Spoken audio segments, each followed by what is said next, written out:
This class is about the Falcon player, aka the Falcon 5 player, aka FPP. It's designed to be an intro level class for people that don't really know anything about the Falcon player. You may have heard of it, wondering what it is, what are some of the features of it, how can I use it in my show, etc. So we're going to go over the features of the player to begin with, and then I'll do a walkthrough of the web interface to kind of show you a little bit around in case you are playing with it or wanted to download it, take a look at it, etc. My name is Chris Pinkham, aka Captain Murdoch on the forums. I'm on DLA, Falcon Christmas, I'm on Planet Christmas, although I don't go there that much. I'm on DIYChristmas.org and doityourselfchristmas.com, if I got those in the correct order. But Captain Murdoch, if you see me on there, you can send me a message if you got any questions or anything. I do get alerts in my email if I get messages online to remind me to go check them. Again, this is mainly an intro level class. Tomorrow we are going to have a little bit more of an advanced class to go through some of the more advanced features, but I'm going to stay pretty high level in here and basically assume that most of you don't really know anything about the player and cover it at a fairly high level. At the end of the class, we'll have a Q&A session where we can, you can ask me questions if there's anything that comes up. I don't really mind getting interrupted in the middle, but I don't want to drag it out and then not be able to finish. So I'd rather hold all the questions until the end if we can. If you haven't been by the room at the end of the hall down there, we do have a room that's dedicated to Falcon Christmas and X-Lights.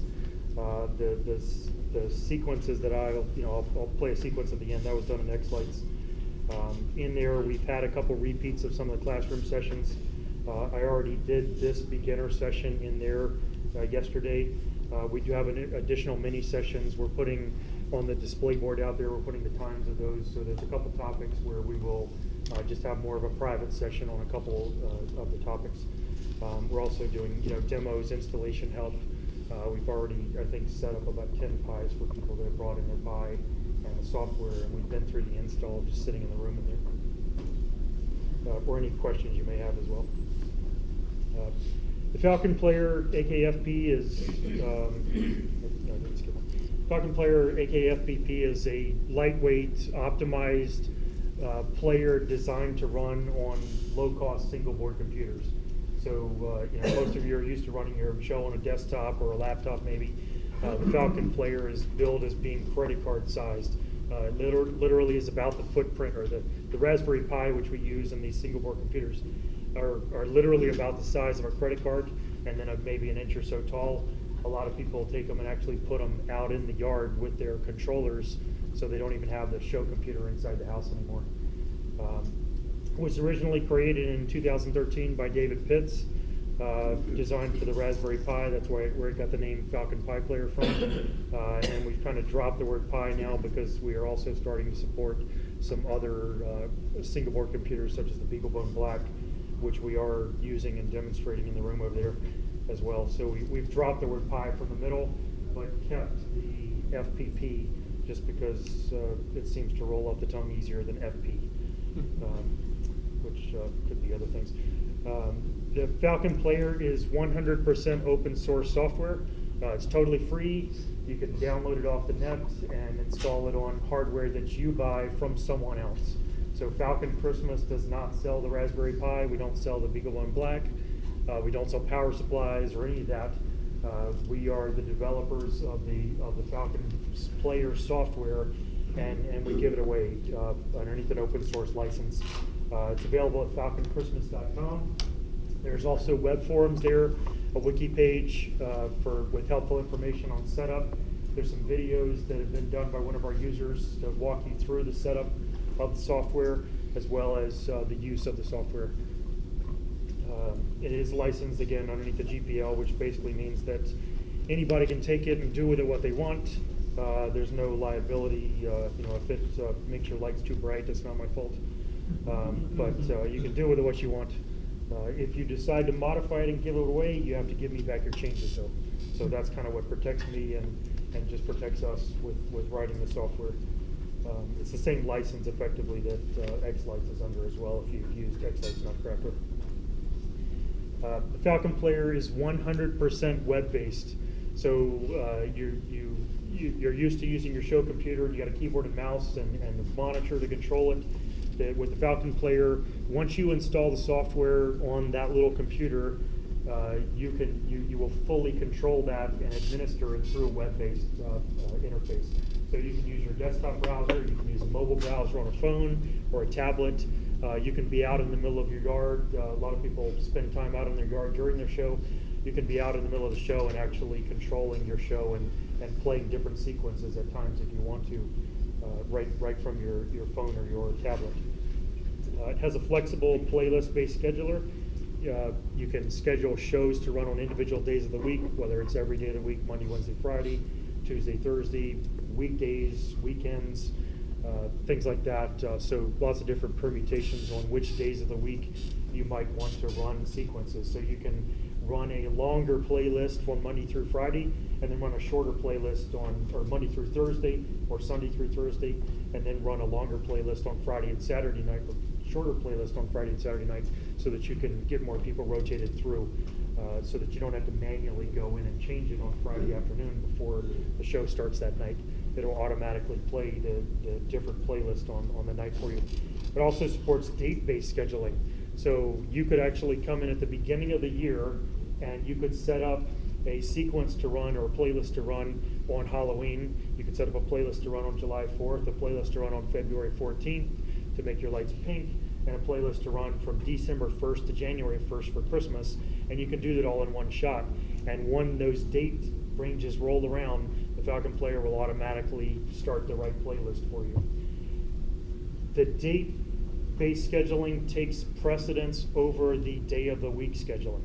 So if you wanted to create a Monday or Sunday through Thursday schedule and a Friday through Saturday schedule, you could schedule them both for the same date ranges, and when you're in that date range, whichever day of the week schedule applies would get played. So both of them can be used in conjunction with each other. The player has been tested with up to 128,000 channels on a Raspberry Pi. Raspberry Pi is only a 700 megahertz ARM processor. If you have an iPhone in your pocket, odds are it's faster than the Raspberry Pi, unless you've got the first gen one, because I think they were only about 600 megahertz. But that tells you the speed of the machine that we're running on, and because of the optimized software, we're still able to play easily 100,000 channels, and that's just the limit that we've tested it at. We believe we could get a whole lot more out of there. The 128,000 channels were tested with E131, and that's more of a limitation of the network interface on the Pi than it is the processing power. With some of the newer things that we're looking at with the virtual matrix that we're demonstrating over there, where you can use the HDMI output as a matrix, we think we can go a whole lot higher on the channel outputs because we will need to. Several users ran well over 20,000, 30,000 channels. I think we even had one or two users running about 50 or 60,000 channels for their 2014 show off the Pi. Spy supports multiple channel output interfaces. The FPD is a hardware-based interface that was developed by Falcon Christmas by David Pitts. It will give you 12 universes of DMX or PixelNet directly off of the Pi. It's a board that attaches to the Pi itself. We support E131, of course. USB devices, serial dongles, DMX, both Pro and Open. PixelNet if you're a DLA user. PixelNet Open, which allows you to use cheaper controller or cheaper USB devices to control PixelNet rather than the $50 or $100 DLA dongle. We support Renard. We support Hub 75 LED panels that we're demonstrating out in the hall. If you've seen the LED display out in the hall, that's using these pre-made LED panels using a Hub 75 interface. Combi wireless. There's a lot of people that are starting to switch their shows to wireless, whether it's an individual item, a tune-to sign that's a few hundred feet away, or just different elements in their show, controlling them via wireless. We support Combi. We support GPIO, which stands for General Purpose I/O. So the Pi and the BeagleBone themselves have pins on them which can be turned on and off, just like some of the controllers that we have. So we support that. On the BeagleBone, we support direct attached pixels. So you can directly attach WS2811 or 281X or TM180X chip or pixels directly to the BeagleBone. You have to do power injection, of course, because the BeagleBone can't power them, but you can attach 500 pixels to a single pin on the BeagleBone and power those and control those directly with the BeagleBone running the Falcon player. On the Pi, we support directly attached WS2801 pixels. So those are the 4 wires that have the clock and the data on separate pins. You can run 1 string of those on the Pi. So effectively about a universe worth of pixels. The Falcon player, one of its major features is display synchronization between multiple computers.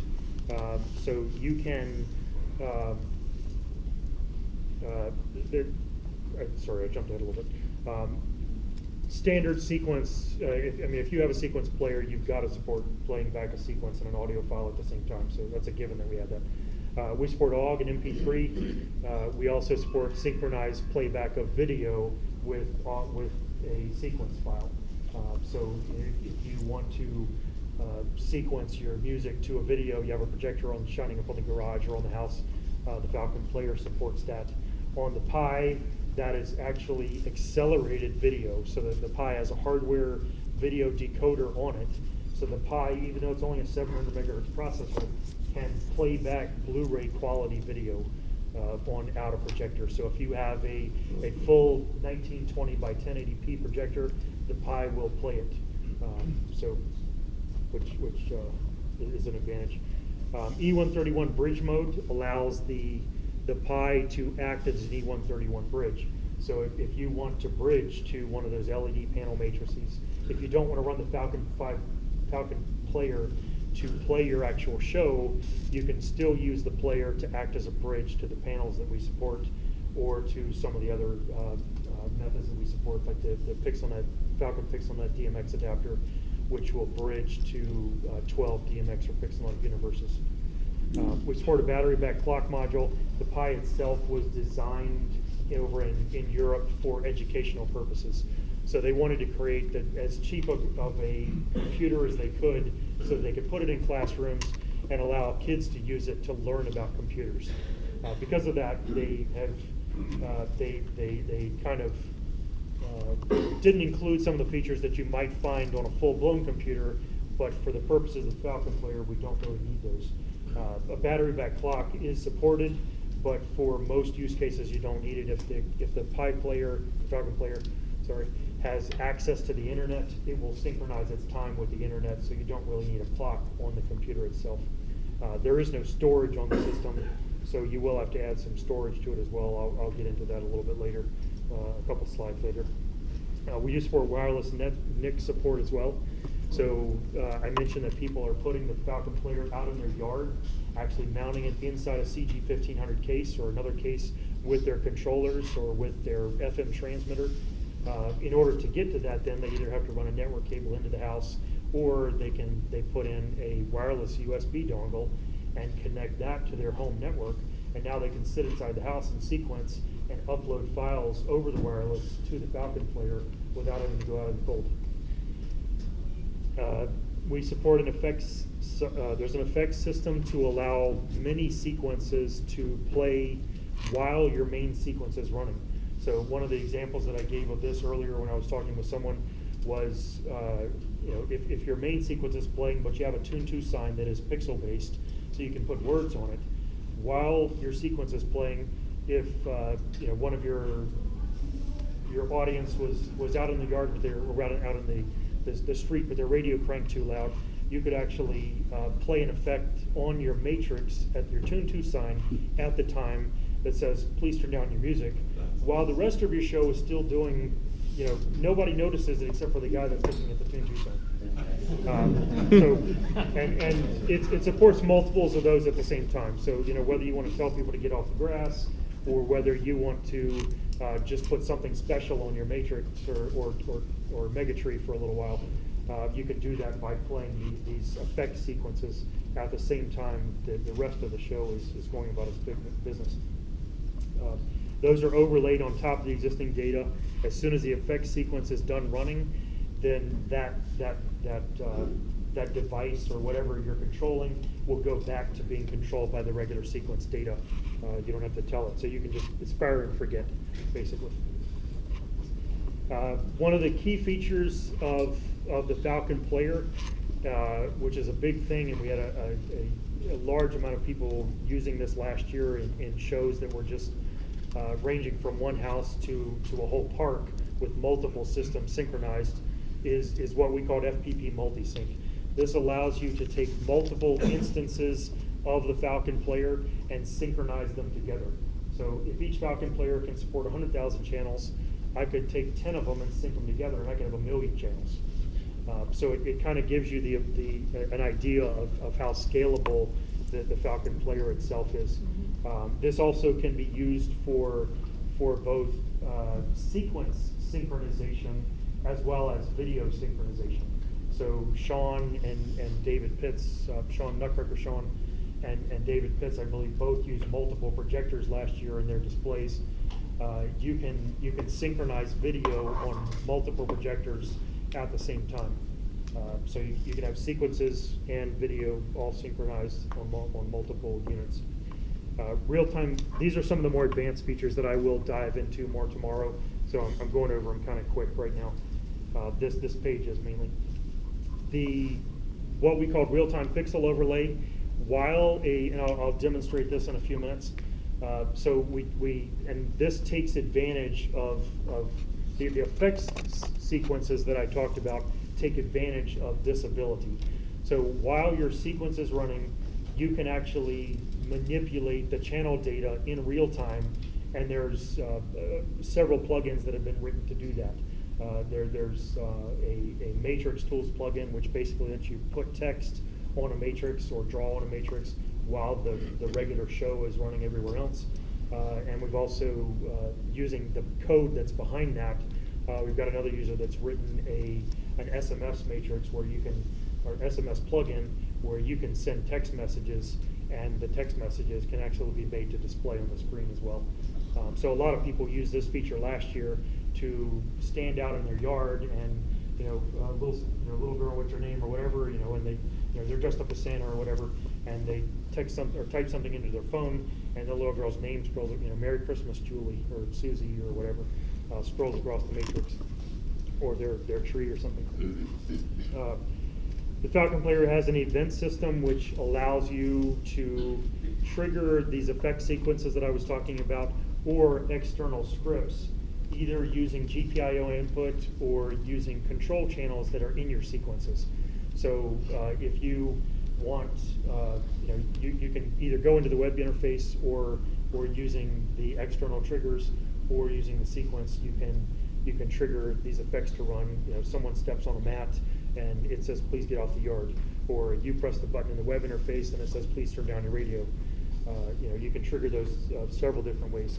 We also support the GPIO input that I mentioned earlier. I'll dive more into that on Friday or Saturday. Today's Friday, and that can be used for both input and output. There are several boards that you can buy off the internet that actually come ready for you to just plug switches right into. So if you want that pressure mat in your driveway for someone to step on to cause something to happen in your display, that can plug right into these add-on boards that you can buy for the Pi. I said earlier the software is free, so what does it really cost? If you wanted to set up if you were just coming in off, fresh and had to buy everything new, a lot of people might have already some of these components already sitting at home. If you've got, if you've been around a while and have computers, you probably have some of this, or you've got digital cameras and you have some of the memory cards. But if you had to start from scratch, you need either a Raspberry Pi, that's a Model B. The newer version is called the BV2. It's not supported by the last release of FPP we released 6 months ago. It will be supported by the next release in a few weeks. We're already alpha testing the software to run on that and the installer image for that. So you're looking at required. Yeah. It's not required, but if you don't have one and you're buying something, I would definitely recommend to buy the latest version. It's the same price as the previous model, and it has 6 times the horsepower. So if you want to do some of the more advanced things with the effect sequences and scrolling text across the matrix, then you're going to want that extra horsepower. But the Raspberry Pi is 35 bucks. The BeagleBone Black is 40 to 55, depending on where you get it. There is a little bit more horsepower in the BeagleBone, and it can be used for the LED panels. We do recommend the Raspberry Pi as the primary if you're getting one. We don't currently support audio or video on the BeagleBone. The plan is to support it by Christmas, but we're not making any promises right now. So we're still recommending people use the Pi. We will continue to support both of them as well, so we're not going to deprecate one of them. We will keep it in the future. So neither one of those devices come with any storage, or originally came with. The BeagleBone does have a small amount of onboard memory. The Pi itself doesn't have any onboard memory. So you need somewhere to put the OS for the Pi. You need an SD card for that. A lot of you probably have them from cameras.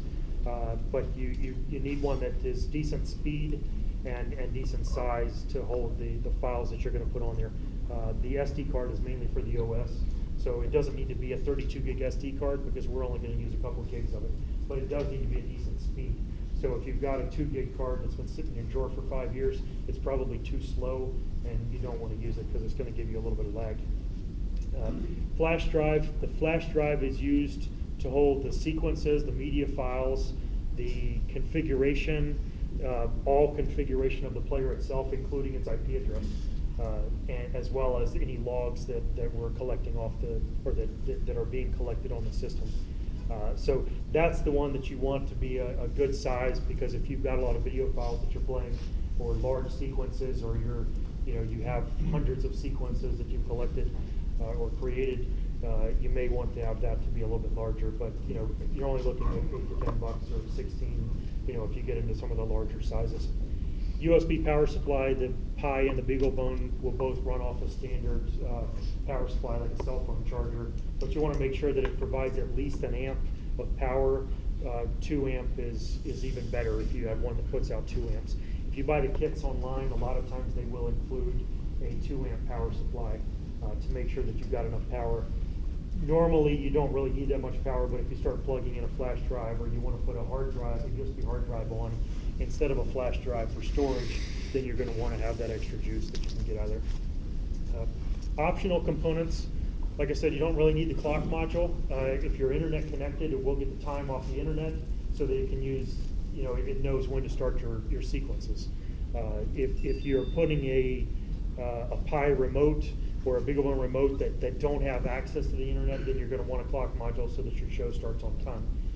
We had several users that set up shows out in parks that definitely needed to make sure that no internet connectivity or anything, and then the Pis ran their shows through the month of December with no issues at all. Every night firing off the show when it should. 10,000 people coming through during the month checking out the show. So clock module is optional. Case is optional. If you're gonna mount it inside of a CG1500 or with your controllers, you really don't need to spend 5 or 10 bucks on a case, but some people like to do that. Powered USB hub. If you are going to plug in a USB FM transmitter, or you want a USB hard drive instead of a flash drive, then you need to get a powered hub, because the Pi and the BeagleBone can't really support that much power being drawn through their USB ports. USB hard drive, that's optional. If you have hundreds or thousands of sequences, you might want to just use a hard drive that you have sitting around. A mixer or a USB mixer, some people want to tweak the sound levels, increase the highs or the lows, or tweak it just a little bit. So that's an optional thing. You may already have that if you're already using one. And then a projector or TV monitor if you want to use video, of course. Anything else I should know, or you should know? X-Lights Nutcracker, if you're not using X-Lights to create your sequences, then, if you're not using X-Lights or Vixen 3, then you will need to use X-Lights to convert your sequences to the Falcon player format. We do have an internal converter, but it doesn't work for really large sequences because there's not a whole lot of memory on the box. And so until we get around to optimizing that, we borrowed the X-Lights converter, and because of the limited amount of memory, we can only convert smaller sequences. If you are using X-Lights version 4 to sequence your show, then X-Lite's version 4 converted to use the Falcon player format as their native file format. So if you're using X-Lite, you can just take that file and upload it right to the Falcon player and start playing it. But if you're not, you'll have to convert it. Vixen 3 does have an export where it can export to an FC file, a Falcon player file directly. They're, I think they're the only other sequencer that supports that output format directly. You definitely want to make sure you have a decent high-speed USB drive, like I mentioned, because that's where your media is going to be stored. If you've only got 50,000 channels or 10,000 channels, the Falcon player reads data on demand. So that's one of the things that makes it optimal. It doesn't have to pre-buffer all of your show in memory or all your sequence in memory. We read it on demand. So if you have 50,000 channels, we're reading 50,000 characters or bytes per second. If you have, if you have 100,000, we're reading 100,000 bytes per second. But if you throw in audio and video into the mix, you're actually reading more data for the audio and video than you are for your channel data, unless you're getting into some of the virtual matrices that we're now going to support. So you do want to make sure that USB flash drive is a decent speed. Sometimes they don't handle multiple operations very well. So if you do get lag or seemingly jerkiness in the display, a lot of times we track that down to being a slow drive. You also want a decent high-speed SD card. I already talked about that a little bit. Anything that's been raised recently to class 4 or above is going to be good enough. You mentioned a USB,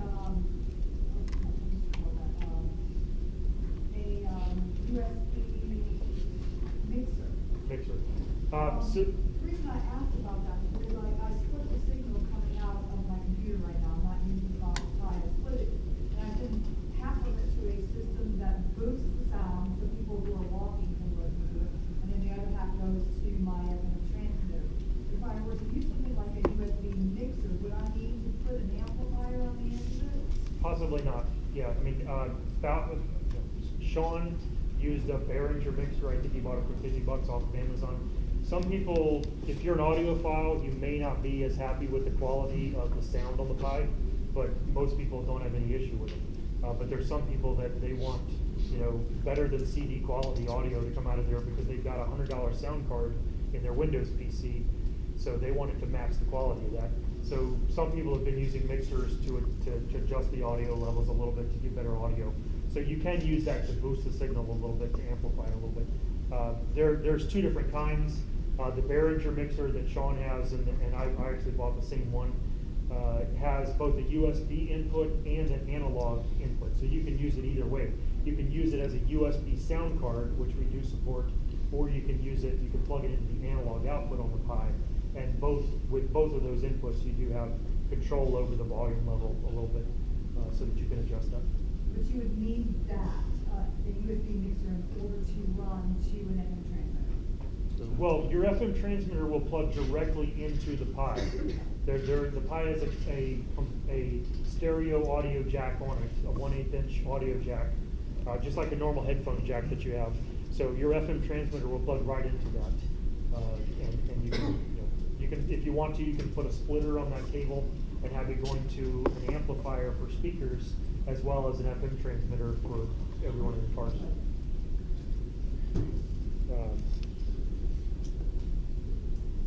So now I wanted to walk through just a demo of the software itself. I guess I have about 15 minutes or 20 minutes left.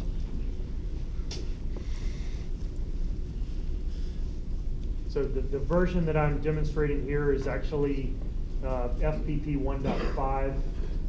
It looks pretty much like the 1.0 version. If you want to go home and download it, or go back to your hotel and download it, it looks pretty much identical. The main changes between 1.0 and 1.5 are underlying support for more platforms. So that the newer version of the Pi, the BeagleBone, as well as additional channel outputs. So 1.0 did not support those LED panels that you see in the hall, whereas 1.5 does, because it needed the BeagleBone to do that. So you can see up in the top right corner when you install a BeagleBone, that's their mascot is the dog. If you're running this on a Pi, it'll show a raspberry up there, because that's the Raspberry Pi mascot, the logo. You can't have fruit for a logo. Pardon? Yeah, 415. 415? Oh, okay. Oh, okay. I can fill it up. I can talk. Okay, so 1.5 will be out in about 3 or 4 weeks. That's our target. We hope to have it done before Expo, but just ran into family issues and some other things. We couldn't get it out before then. We're also trying to fix an issue with wireless on the BeagleBone because we'd like to have that support built in, because a lot of people, the unit that's out in the hall, a lot of people want to make a 2-2 sign out of with something like that and put it out in front of the yard wireless and just have to run power to it, and then use the multi-sync ability to sync to it. So we want to get wireless working. And then we're also building a new Pi image to support the newer version of the Pi as well. So we're just tweaking that right now to make sure everything's working good on it. Thank you. So I'm not going to walk through the installation of the software. We've already been through that about 10 times with people in the other room. After this session, if you do want to see what it takes to install the software, I'm going to have just a mini session over there where we'll actually walk through the install. It's really kind of boring. You put the software on an SD card, you pop it in, you wait 15 minutes, and then you're done. So I didn't want to spend 15 minutes in here, boring you. Is it its own image though? Is it the OS and everything along with the software? Yes, when you download it off the internet, it is you don't have to worry. So the Falcon player runs on Linux. That might scare some people, but our goal is to make it so that you don't know it runs on Linux. You download an image off the internet and you put it on an SD card, you pop that into the computer, and you literally can walk away for 15 minutes and come back and it's done. You don't have to, it installs the operating system and installs the software. It will come up on your network. If you have speakers plugged in, it will tell you what IP address it's listening on so that you can know how to get to it. Even if you don't hear it, if you're out of the room because you're still off getting coffee, you can just type into your web browser FPP or http://FPP, and it will take you to the Pi. It does register itself. I won't get into the details, but it does register itself with DNS on your network so that you can get to it without having to know the IP address of the system. It does by default use DHCP, so if you want to give it a static IP, you can then go into the web interface and convert it over to a static IP. We have inside the menu, there's a network configuration screen where you can configure a static IP or DHCP. You can also change the name of it. If you have multiple units, you would want to change the name so that you can see which one's which. And also you can configure the wireless. If you had a wireless NIC in here, it would show me the wireless configuration settings, your security settings to get on the network. So just a plug for your wiki is great. So for those of you who are novices like myself doing this, fantastic videos to do your installation. So thank you. Yeah, Alan Dahl. I don't think he's in here, but you can thank Alan for the videos. We definitely appreciate that and appreciate the comments. Thank you. So I'm just going to step through some of the things here in the menu just to give you kind of an idea. I will try to step through them in order of what you would need to do, but some things it's really chicken and egg. Which one you do first, it doesn't matter. But essentially, one of the first things you're going to want to do is set up your controllers. So there's a channel output screen underneath of this input-output setup menu item. From here, you can configure the E131 interfaces. So this screen we support. If we support 128,000 channels, you can configure up to 256 universes on this screen. The BeagleBone Black. I was talking about directly driving pixels off the BeagleBone, so you can use this screen to directly configure those. So this looks more like a traditional controller if you're used to SAN devices or some other pixel-based controller where you set the node count on each output and the start channel, etc. That's why this looks more that way, because you're directly driving pixels off the BeagleBone.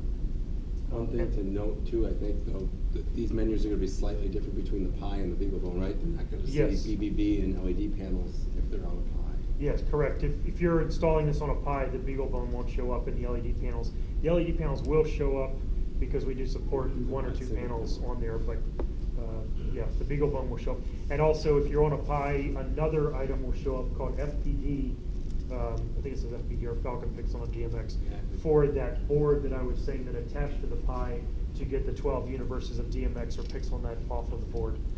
So the menu there is dynamic. Will show you different things depending on whether you're on a Pi or a BeagleBone. The LED panel tab is used to configure the panels that we have out in the hall. You basically just tell it how many panels you have, what orientation they're in, and the start channel, and then you can configure each one of the panels to tell it how it's connected up. If you got any deeper questions about that, I can go over it later.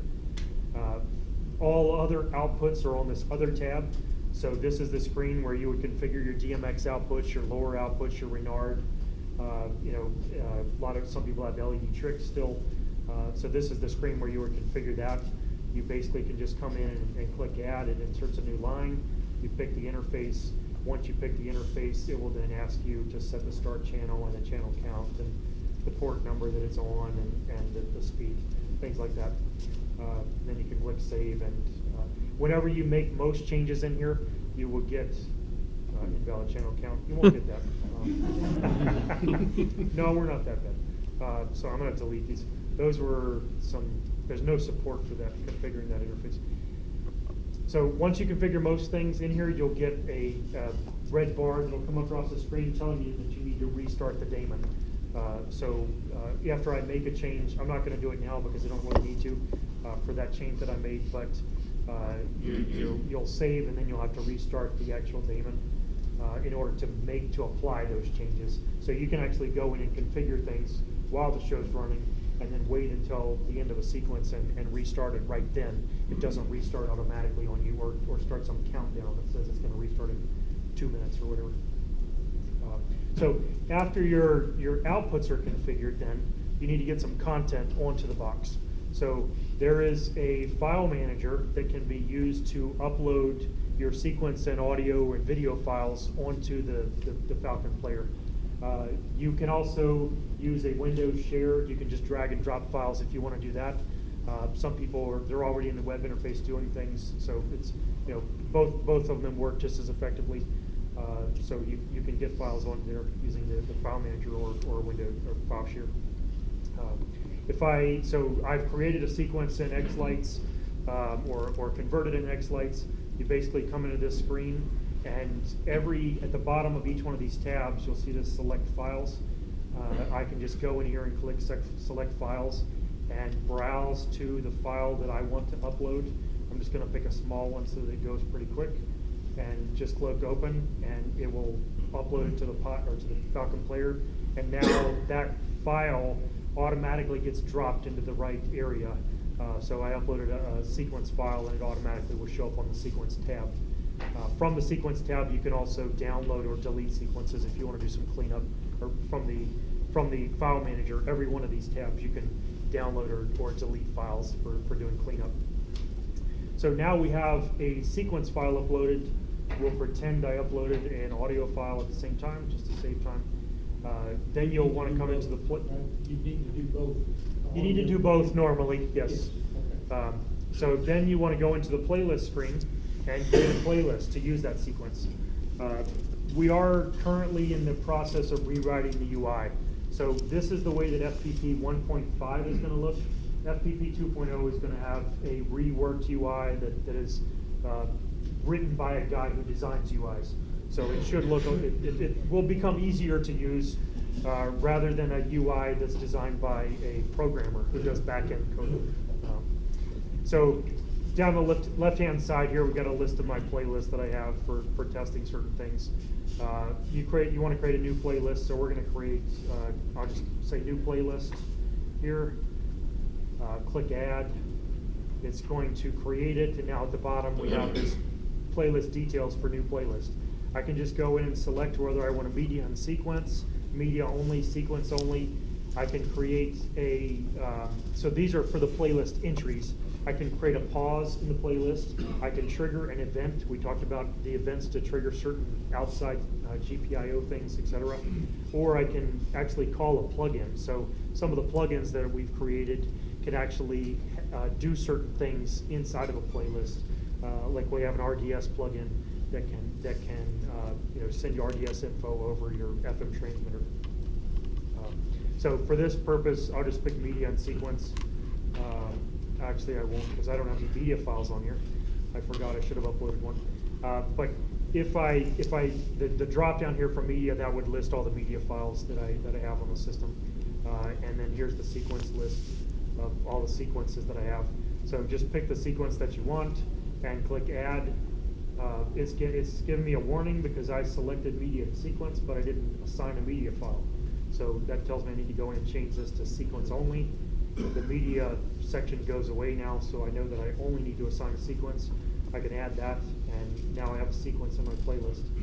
If I were to add multiple entries into the playlist, I can then come in here and reorder these if I want to reorder my playlist.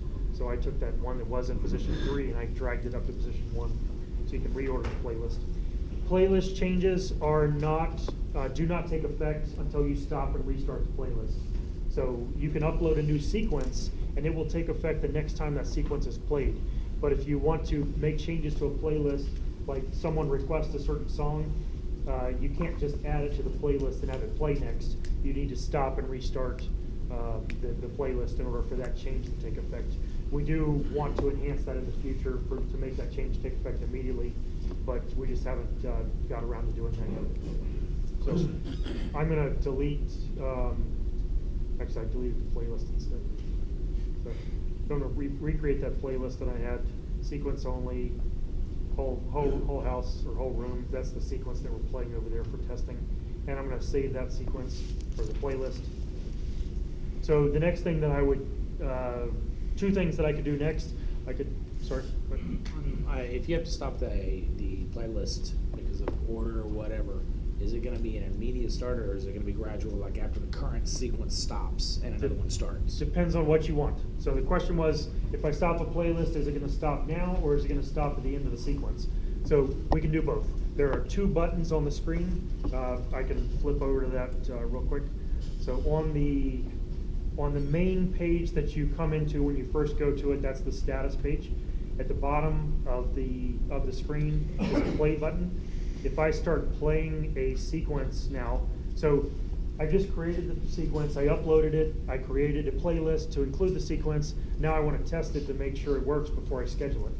So I go back to the main screen, I pick the playlist that I want to play, and I just click the play button at the bottom. And the sequence is going to start playing on my show using the outputs that we've configured already. At the bottom now, you'll notice that the 2 right buttons are now enabled. So we have stop gracefully, we have stop now. If I click stop gracefully, it'll wait until the sequence is done. If I click stop now, it'll go ahead and just stop it immediately. So sometimes you might want to stop it immediately, and sometimes you might want to wait. Do we have the concept of pause and then restart yet? Or is that going to come in? Somebody asked about that the other day. Right, so we cannot pause a playlist currently. We're working on rewriting the UI. I'm also, in a parallel thread, I'm working on a large amount of feature enhancements on the back end. We didn't want to release both of those at the same time because the development work on the UI is being done by one developer. The back-end work is being done mainly by myself. So if we were changing both the front end and the back end at the same time, there would have been a lot of coordination involved. So I'm letting him just run with the UI right now, and then once a new UI is in place, I can go redo the back end and then start adding in more features like that. There's a lot of features that have already gotten implemented in the new code, but I didn't want to bring them in until we have the new UI to fit with them. So, now I've tested the sequence. If you want to manually play a playlist, you can do that. You can do that from here. You can also click the repeat button, and it'll just keep repeating until you tell it to stop. You can also adjust the volume here to, if you're checking out the FM transmitter, you can adjust the volume right from the screen. If you do ever need to stop and restart, I mentioned the red bar up at the top for restarting when you save. If for some reason you ever need to stop and restart the main program, there's also a button here on the right-hand side that you can do that. If I click stop, it'll stop it, and then the button will say start, and I can click it again to restart it. So if something doesn't seem right, you can always do that. I mean, I don't advocate just rebooting to fix problems, but occasionally there are some things you need to restart. So now I have a sequence and a playlist that I've tested. Now I can come in and create a schedule. So I go to the scheduler screen. I can click the add button. I have start and end dates. So I can say I want to start this show. The default for these is well in the past for the start date and well in the future for the end date. So you shouldn't have to touch these for normal, unless you want to narrow things down of when the sequence or the playlist actually runs. But you can click on these and just traverse to, we'll probably change this to default to 2015 since we're in 2015 now, but you can just flip through here and select, when you want this to start. And then just pick a date and click done when you've selected one. I didn't actually select anything there, so it didn't do anything. But if I click on a date, it will change to write that to the one that I selected. Pick the playlist name that you want to run. So whole room sequence is the playlist we're running over there. So I select that playlist. I could go up here and select new playlist, the one we created a minute ago. Select the playlist. Select the day of the week or the days of the week that you want it to run. So this is my long one. I want this to run on Sunday through Thursday.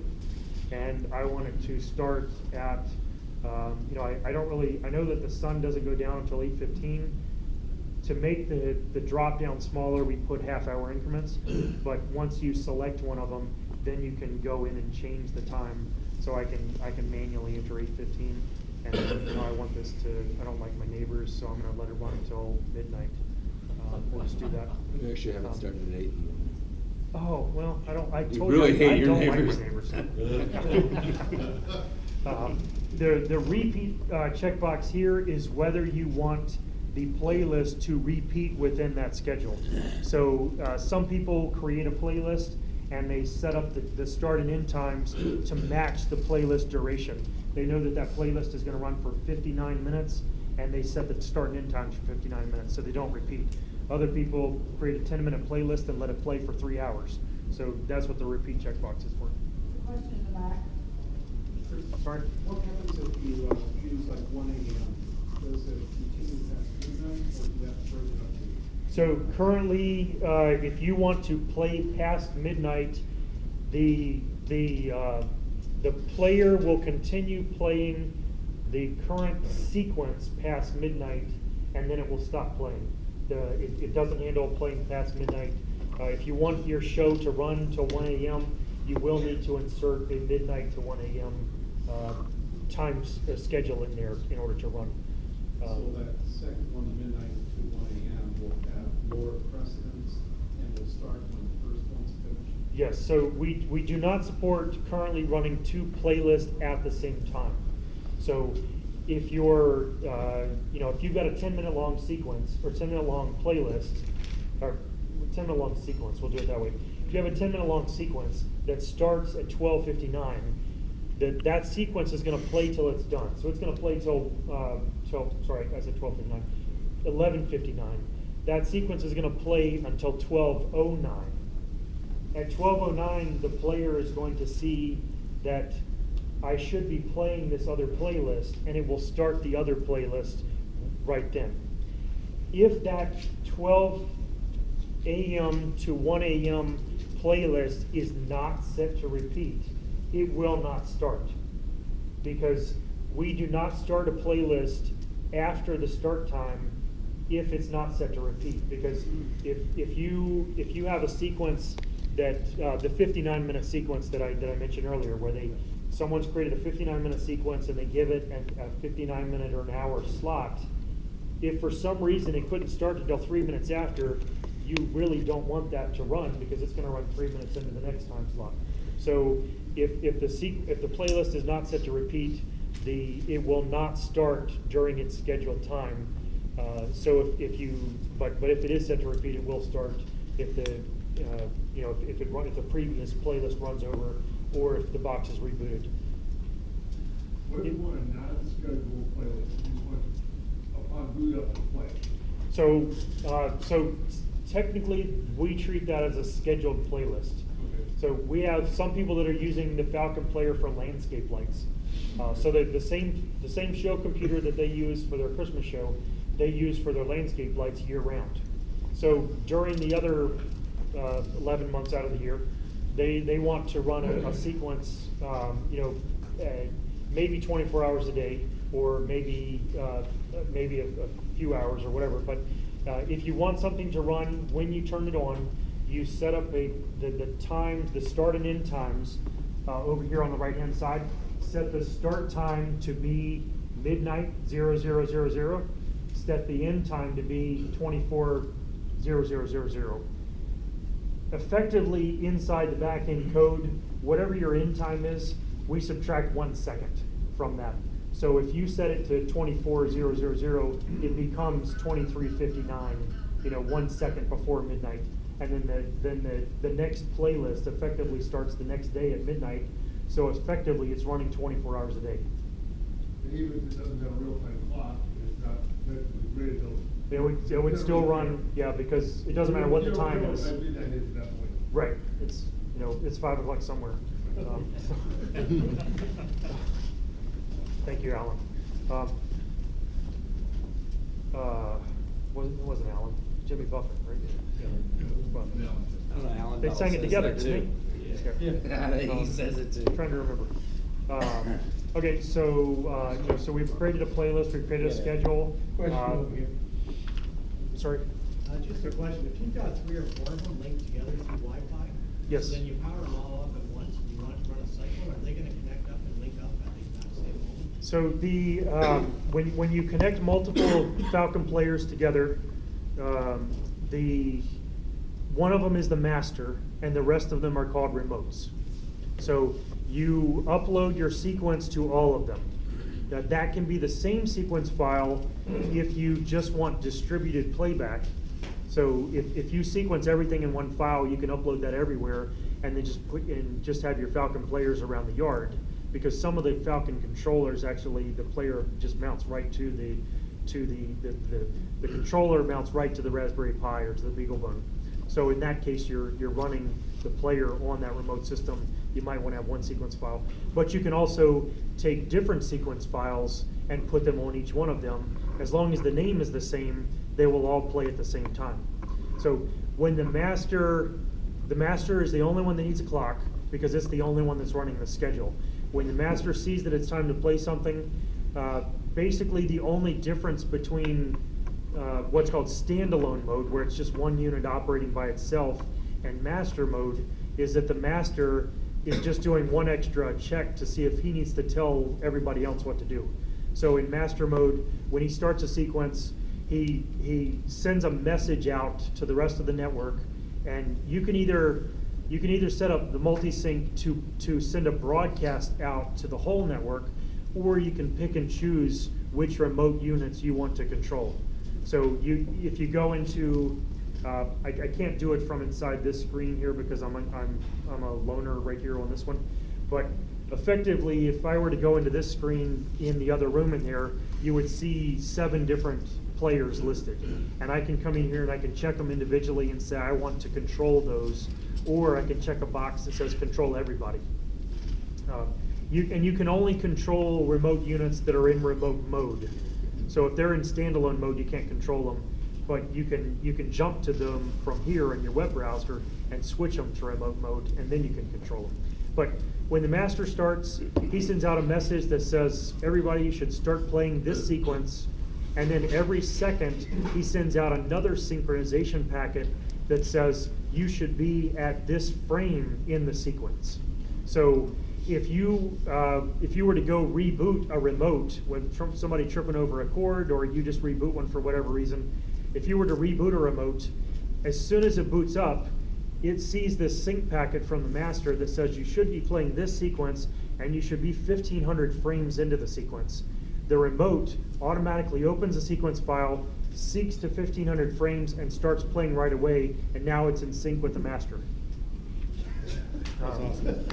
So it's designed to be bulletproof for trying to make it simple to use. Like I said, we don't want you to know that it's Linux or what's going on behind the scenes. We want it to be an appliance that just works. You know, whether it's a power outage or tripping over the wires or whatever, you know, we want it to just work. A quick question. Can you use a mix of hardware in master slave mode like BeagleBorn and Pi, or do they all have to be the same? So the question is, can you use a mix of hardware, BeagleBone and Pi? Yes. Okay. So the sync packets, the protocol is standard between them. I do most of my development on a full-blown desktop, and then I regression test on the Pi and the BeagleBone. And actually, the first year I ran it on, halfway through the season, I wanted the Pi so that I could use that to run my voice over IP phone system at the house. So I took the Pi out and I ran it from another system. Nice. But yeah, you can control it from anything. Master remotes do need to be on the same subnet. Yes, unless you want to jump into the config files, they do need to be on the same network. So we've had several people, David Pitts last year ran 2 Pis at his house and another Pi across the street at his neighbor's house, wireless synced back using multi-sync. So his neighbor's lights across the street were synchronized to his. Neighbor's paying his own power bill, and there's no wires connecting the two of them. And the shows are both synchronized. Alan Dahl, who did the videos that you mentioned earlier, he is synchronizing his neighbors. I think he has 8 neighbors on 1-acre lots, and he has got a commercial grade wireless system that he's using to connect them. Every house is getting their own wireless transmitter receiver, as well as a Falcon Pi, or a Pi running the Falcon player, and all the sequences will be local, and he's going to have, you know, like the whole block synchronized using wireless. Amazing. And the only thing that's going across that wireless is the 1 sync packet per second to keep them in sync. So, you know, one of them could have 100,000 channels, and that wireless is still hardly doing anything because there's no data going across it. The data is playing locally because the Falcon player is playing. Amazing. So on a related topic, someone asked about using the Eagles and Raspberry. You can also mix your LOR connection with your E131, your PixelNet, your DMX, all those can be mixed together running from a single output. Right. So, you know, every single one of these channel outputs that I went through, you know, anything that you see, you can turn on. So if you have LoRa equipment, you can still run your LoRa protocol. If you have Renard, you can run LoRa, Renard, DMX, PixelNet, E131, and LED panels, and at the same time if you wanted to. The only clarification or qualification I would add with that is that on the BeagleBone you can't run pixels at the same time you run the LED panels, and that's because there's a board that plugs in, and you can only have one board plugged in at a time. So, you know, and there's no way for us to auto detect which board is plugged in, so we have to give you both options. But everything else you see on here, you can run all of it at the same time. So for LoRa, you should plug in the dongle into the USB. You plug your dongle into here. You don't need any LoRa software or anything? Nope. The Falcon player supports the LoRa protocol natively. You just plug your dongle in and you know, run your RS-45 or 232 cable over to your LoRa equipment, and that's it. What about your sequence file? Is it, do you have to convert it over? Your sequence file has to be converted using X-Lights to the Falcon sequence file format, .fseq that you saw me uploading. But yes, you have to convert the sequence file, but the protocol, the wire protocol, So you we don't support the change wire it to protocol DMX natively. to run then, You do not have to convert over to DMX. Now, I admit I'm not a LoRa person. I don't know anything about LoRa other than what I had to code for it, and I think Pat's the one that tested it for me. I think that you get more channels if you convert to LoRa. Is that, or to DMX? I mean, is that It's is that less true? loaded, right? Yeah. That's So what it the is, less protocol. loaded. So yeah. So that is the LoRa protocol. You know, close the door. The LoRa protocol is not very efficient. If you are into pixels, if you have just AC channels and you don't have a lot of them, then what they do is efficient. So, you know, I'll give them kudos to the design. The LoRa protocol only sends data when it has changed.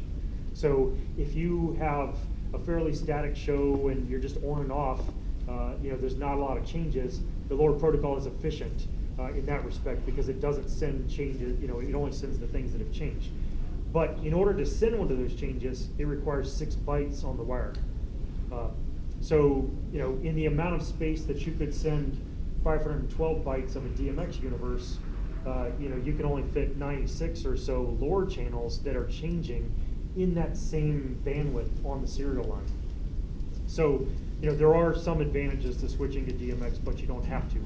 If, especially if you have a lot of LoRa controllers. I mean, if you get into, what's fine at one refresh rate might not be fine at another one, or what plays fine, one sequence might work fine because you don't have a lot of changes going on, but you could put another sequence on there and you could actually run out of bandwidth on the serial line because all these channels are changing too quickly and you're running out of throughput on the serial line.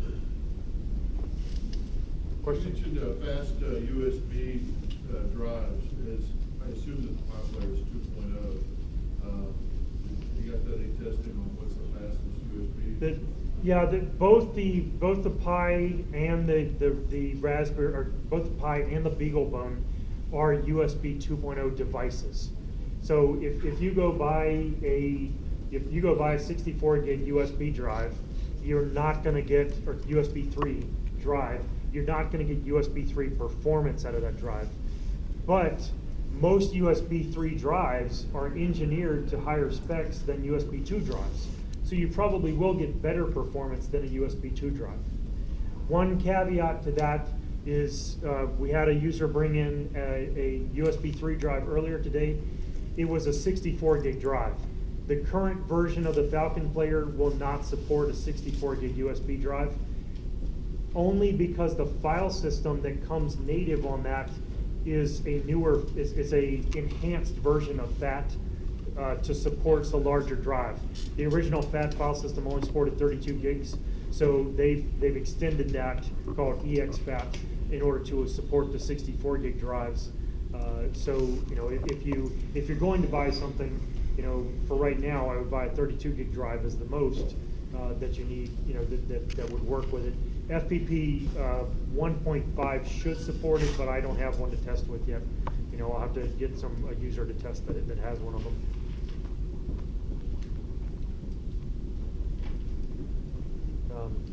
Any other questions? Show the plugin. Show us a plugin. So before we were talking about being able to play something, a sequence, and the real-time pixel overlay, or somebody don't step in the yard, don't step in the grass, whatever. So I'm going to start the sequence playing that we've just been playing in the room over there on the display. So at the same time that is running, there is a plugin that's available called Matrix Tools. I kind of created this mainly, I tell people that I think of a whole lot more ideas than I have time to implement. So, I can think of things for you to do that I will never do in my show, but I'll facilitate, your addiction and make it so that you can, so anyway, you get the point.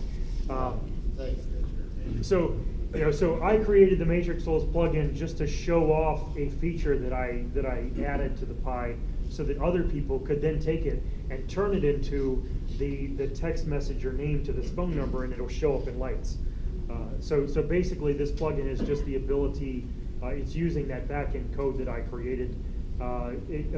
Effectively, in X-Lights, you create models for your matrix, for your tree, etc.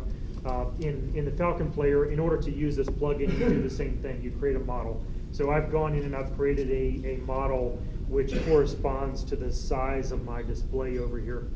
I have a state for this. I can either disable or enable. If I click enable, the display is going to go blank here. Actually, if I click transparent, this state is basically saying the data that I'm gonna inject while the sequence is playing. What do I want that to do? Do I want it to show up, to forcibly show up? That's enabled, or to show up but allow the regular sequence that's playing to show through wherever I'm not putting data. So transparent basically is just if you turn on a channel, it's going to override individual channels at a time. Transparent RGB, actually, if you turn on an R channel, it's going to override the R, the G, and the B at the same time, so that way you don't get weird colors on your screen. Because if I do transparent and turn on the R, but there's already a G on, the green is already on for that pixel, the color's going to look weird. So transparent RGB is what you'll want to use most of the time. So now I can come in here and I can say, you know, welcome to Texas. And I can pick a font if I want to. I can set the pixel size. I'll just pick 24.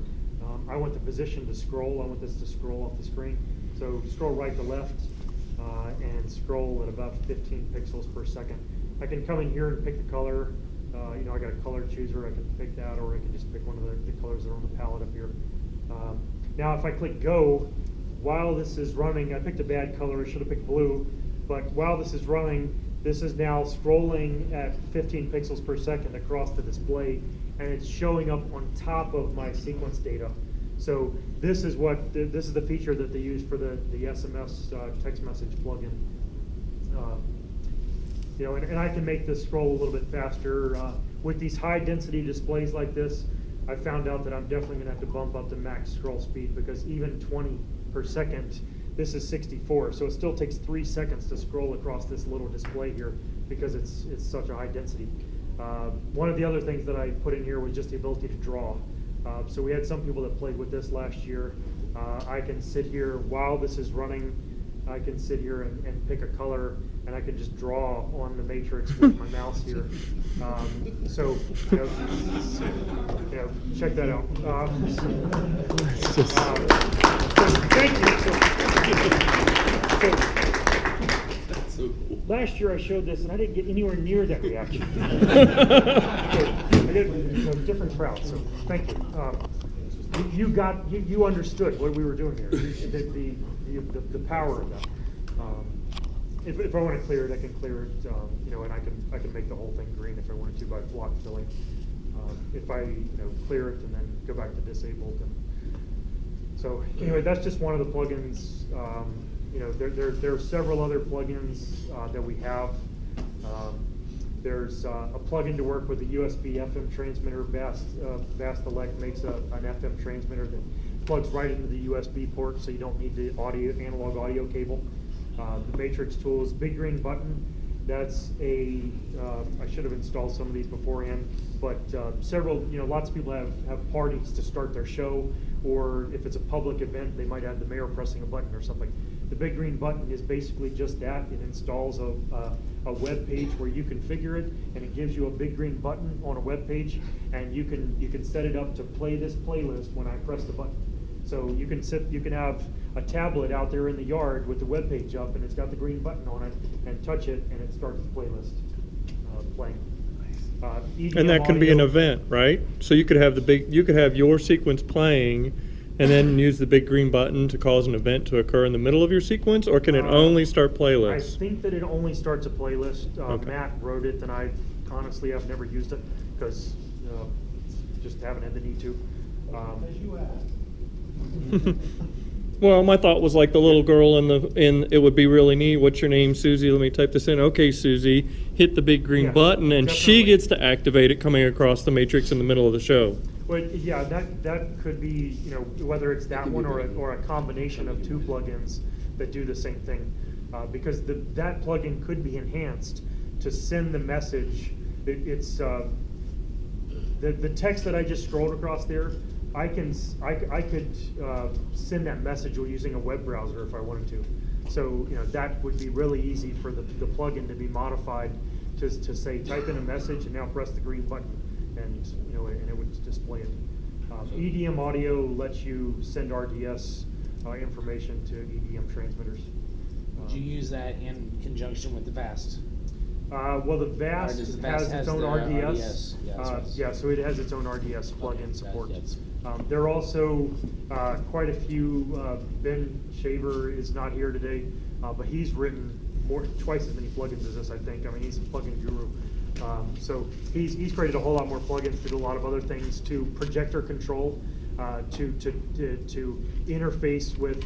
He's got a library basically that will control lots of different projectors, so that you can just have the Pi turn it on and it knows what command it needs to send to your projector when you tell it what type it is. And those are on the Falcon forum, aren't they?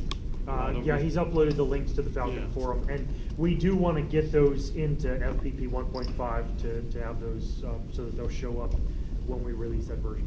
I think we only, for the projector one, I think we only have like 3 native that we know of, so people that want projector ones, if you can send us the specs of the projector and we can find the protocol, then it's just a text file that he edits to add that in. So it's a drop down. What projector do you have? And then you'll get a choice on, off, I think blanking, and then select the inputs if you have multiple inputs. 2 BenQs.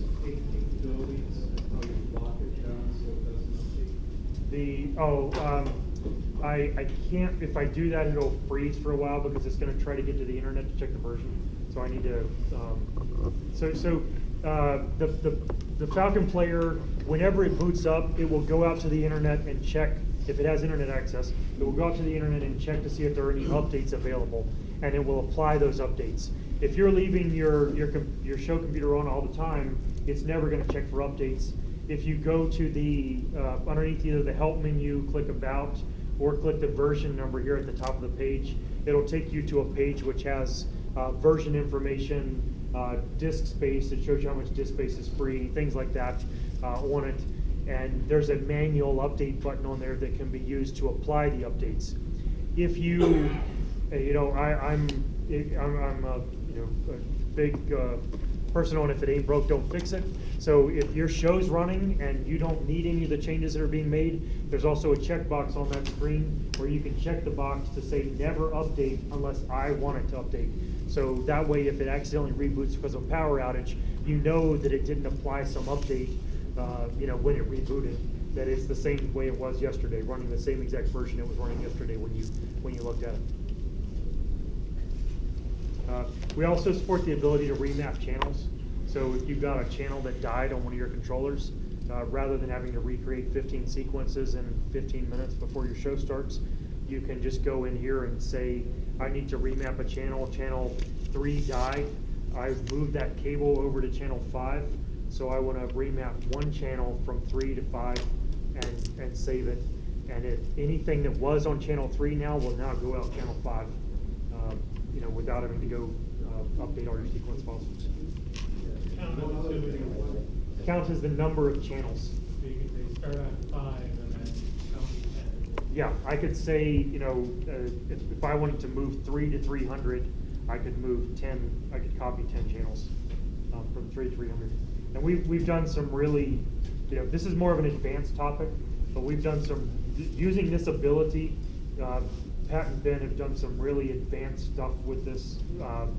They've taken a matrix like this and actually been able to address it as 4 different matrices, putting text in different corners of it, because we've used the mapping ability to map in stuff from here and there and put them all on one matrix.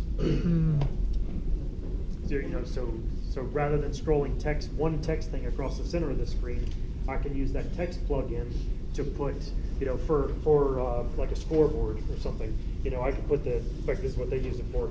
Put the team identifier up here and the score below, and another team identifier and the score below, and you can just keep updating the scores. The rest of it stays the same. So it's just one particular use. I built that really long ribbon. I've got like a 9-foot ribbon. It's one panel. Well, it's the narrow panel, so it's 16 by 32 by 9 of them. And then the first 2 panels are one zone, and that's going to be time and temperature. And then the other 7 is what the scrolling messages are going to be. But for now, you need 2 data sources, because we haven't figured out how to have the Pi do all the different data sources at once. So, but then you just spin up DMs or other Pis and say, this one's just doing time and temperature. So it's going to, every minute, it's going to scrape weather.com or whatever to find your local temperature, or use a temperature probe, because you can buy those now too, and then you can use a news ticker, or you can feed whatever you want. We've got the Facebook plugin that we have to rework, but, you know, when somebody likes your Facebook page, it's gonna go into a queue that you can say, okay, that was approved, because we don't have a dirty language filter yet, to protect you from, you know, somebody texting or some bad stuff, so. It'll be a manual queue that will just say, these are approved, and then they can go across. One last cool feature I wanted to let people know about is last year I thought I might have had a bad time a couple nights into the show. So I swapped out another pie and changed the flash drive, and the new pie picked up the configuration from the flash drive and was easy replacement. So for a $30 replacement part, you have, you know, a lot of Yes. failover and recovery. It's easier to troubleshoot. Yeah, so all configuration is stored on that flash drive. You can take it out, you can put it in your laptop, you can back it up, you can copy it to another one, just reproduce, you know, copy the drag and drop the whole directory structure.